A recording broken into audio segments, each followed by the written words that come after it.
Alright, so this video, I'm going to try and help you with page 4 if you either don't know how to start or you've started and you're getting stuck on one of these examples.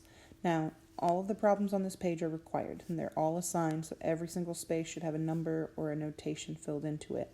But I'm going to focus on doing these 5 examples that I've highlighted here because that's going to get you a couple examples of each type and hopefully get you enough information to be able to figure out the rest of them on your own. So, as you look at this table, the first thing that I want to focus on is the numbers. The notations are just putting the element symbols or names with some of these numbers. So I always focus on finding these numbers first. And those first 2 numbers in those first columns, atomic number and the number of protons, are always the same number. That's what the atomic number is. In fact, if you notice in the directions here, we said that all of these are neutral atoms, which, as we discussed at the bottom of page 2, means the number of protons is equal to the number of electrons. So in fact, all the way up and down this page, the atomic number, the proton number, and the electron number is always going to be the same. So in some of those rows down below, where we're going to start is by copying over any of these numbers in any of these 3 columns into the other 2 columns to get them filled in. And that's 3 of our 5 columns. Now, the other 2 columns are important too. Remember, the mass number is defined as the number of protons plus the number of neutrons, which actually helps us find our number of neutrons. If we know the mass number, then we can take that mass number and subtract the number of protons from it so that we're left behind with just the number of neutrons. Now, once you have all of these numbers, we can fill them into the notation, and I will do the first few examples with you that I have highlighted here. But if you need to reference how to put these together, you have the notation notes on page 2 that you should look back to for the rest of these examples if you forget what some of these numbers mean or where they go. So, let's go ahead and get started.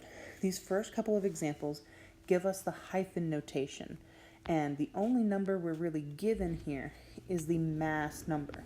Remember, the number after that hyphen is the mass number. So we can go ahead and fill that in, and I'll leave that note there, to our mass number over here. In fact, down here, when this is a 2, we can fill that in as a 2 as well. Now, that wouldn't do a whole lot for us on its own, but the other information that that hyphen notation gives us is the element's name. And if we have a periodic table, which you should have a periodic table, we can go and look for hydrogen on the periodic table. Let's just do that here real quick. Hydrogen is our very top element here, which means that its atomic number is 1. It's that top number right above the symbol. So we can fill that 1 in as our atomic number. In fact, that's the atomic number for both of these hydrogens, because all hydrogens have an atomic number of 1. And as soon as we get that atomic number filled in, that also means that each of those hydrogens has 1 proton, and because they're a neutral atom, that also means that they have 1 electron. So all we're left with looking for now is our number of neutrons, and we can find that since we have the mass number and we have the number of protons, we just need to subtract the 2. Now this is where those 2 hydrogens are different. Here, when I have a mass number of 1 with 1 proton, 1 minus 1 means that this hydrogen atom up top has 0 neutrons.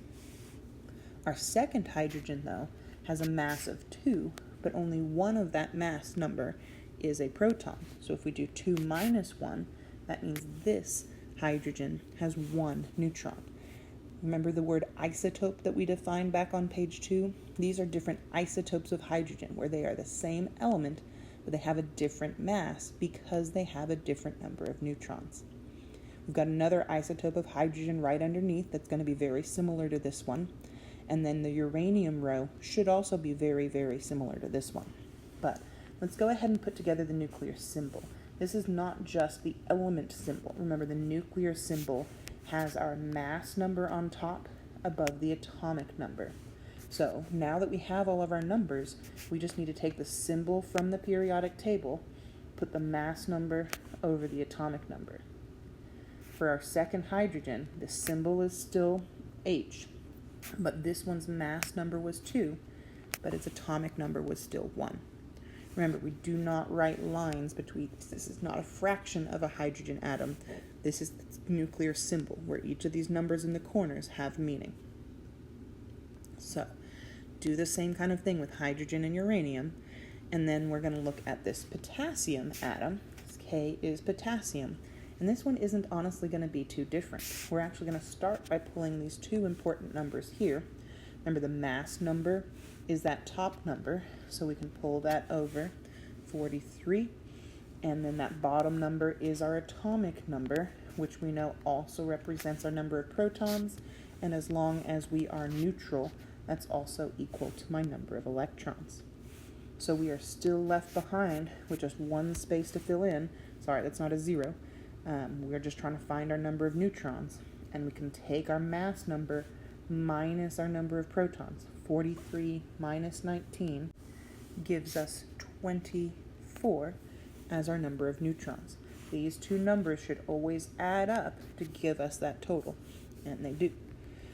So that's all of our numbers. All we've got to do now is fill in the hyphen notation, and that starts with the element's name, which we can use our periodic table to help us with, although this is one of those elements we should be getting to know. K is potassium, and then a hyphen, and the mass number, which was already given to us on top of this other notation. So hopefully that's not too bad so far. I know some of the rows down below are a little different because they just give us numbers, so let's go take a look at those. So with these next two rows, the first thing that we want to do as soon as we see them is start focusing in on these columns that are always the same. So we're going to fill in that 26 as our atomic number and our electron number. In fact, I want to go ahead and do the second row kind of at the same time. I see 56 all the way over in that electron column, but that is always going to be the same as my number of protons as long as we are neutral, and protons are always the same as atomic number. So now all that we're missing in these two rows is the mass number. And remember, mass number, if we've got our numbers, if it's not in the notation waiting for us, then we can add up the number of protons plus neutrons to get our mass number. So 26 plus 30 is 56. 56 plus 82 is 138. But now that we've got all of our numbers, we're in the same kind of position as we were earlier. We need to figure out what element this is, so we're actually going to look at the periodic table and look at the atomic number at the top of each of those squares. And for this first row that we're looking at, which had atomic number 26, that's going to be iron, Fe. So if we come back and fill that in, we take the name of our element hyphen the mass number, so iron hyphen 56 here, and its nuclear symbol starts with the symbol. If we know it already, then we put the atomic number down bottom and the mass number up top. For our next element that has the atomic number 56, we go back and we look at our periodic table, and 56 is all the way down here. That is Ba for barium. So we can come back, write in barium hyphen 138 as its mass number, putting together its nuclear symbol. If we start with the symbol, we need to put our atomic number down bottom and our mass number up top. Now we've done 5 rows and it's barely taken us 10 minutes, and that's with me explaining it.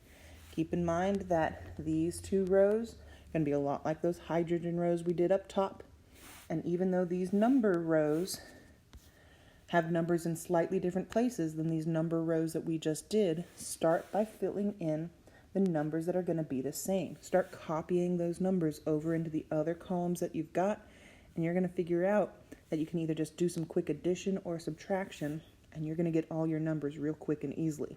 Focus on finding our numbers first, and then you can fill in and finish up your notations real quickly and easily.